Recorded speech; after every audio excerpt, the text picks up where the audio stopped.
Welcome to the Becker County Historical Society Museum Road. Today we come to you from the museum and we're standing by our World Wars and Army, etc. Display. And I have with me today Arland Wisted, who had the wonderful experience of being in Burma. And so I'm going to let him tell you about it. Well, first of all, I want to, our outfit, the 115 Medium Maintenance Company, was situated in Bammo, Burma. That's where they were when I joined them in about March of 1945.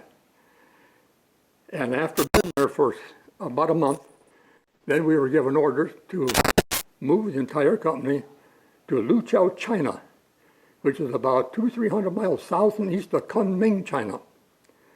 So first of all, they had to fly us from Bammo to Lido, India, which was a big supply depot to pick up our trucks. And then we convoyed them back to Bammo to load up our entire company and move on to Luqiao, China.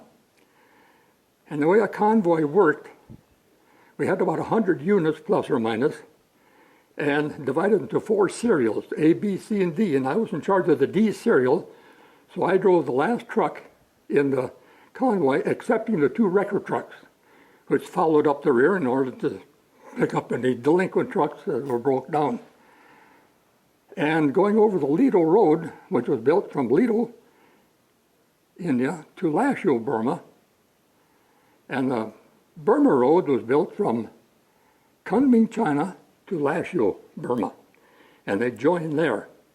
Well, going down the Lido Road, which is so rough, it was hard on vehicles, and the Japs sprinkled plenty of nails and other debris in the road, so that when you come in at night, you have plenty of flat tires to fix, and I got to be an expert.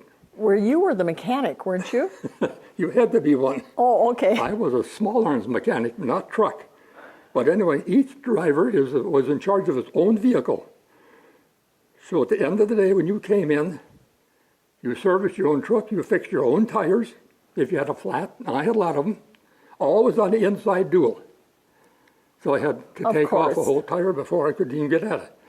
You gassed your truck up, oils, and checked your water so it was ready to go for the next day before you could go to bed. Well, then you set up your cot and your mosquito bar, and then you slept for the night and ready for the next morning. Well, then some of the run into the monsoon weather. So one morning we got up, and all you could see from one end to the other, the convoy stopped with water, 6 to 8 inches deep.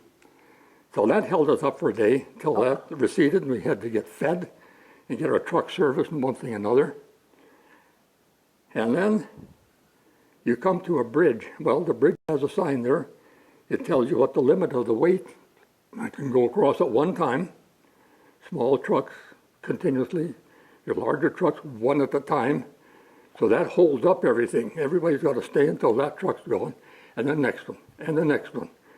Well, you got about 100 units, and you're averaging about 7 miles an hour when you're climbing, because the Army regulations were that whatever gear you use to climb an incline, you use the same gear to go down, so you use your engine as a brake to help you.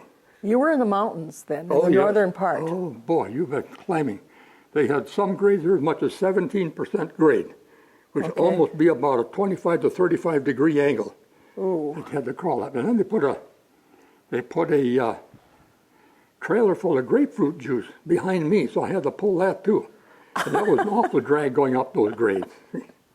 I have to just say, going across these rivers on these bridges, you know, I have these bamboo mines, you know, in my mind. Well, were they good bridges? Oh yeah, the 2 of them were over the Salween River and the Mekong River were regular steel suspension bridges, but they had load limits on them. Sure. And the other ones that we went were just plain pontoons. You just crossed. There's a plain pontoon that you drove a vehicle on. They had a crank on each side of the river, and you stood there and you cranked the vehicle across. And then when that one got across, you cranked it back because you had a crank on both ends, you can crank it back again and put another vehicle on, and then you crank that across. So that took about 100 units, that took all day and probably sometimes a whole night before you got all of them over. See? And then some of the other bridges that we went across, that we didn't get very far, kind of a stick bridge. That's what I was afraid of. Drums underneath. Oh. And we got about 25 units across, and then down they went, through the bridge and down to the bottom. Well, that happened about mid-afternoon. So then we had to wait until we got the two big records that we had, one 4-ton Diamond T and a 10-ton American LaFrance records. So we had to wait until they caught up to us, strip them down, and then get the records across to use the big record to pull the rest of the units across 2 or 3 at a time with the winch. And those winches are slow when you couple them up. My goodness, we're just about out of time this round, but we want to hear more about this story. I want to know how long this road was and how long it took you to get across on the road. So we will be back later for more on the Burma Road. All right, thank you.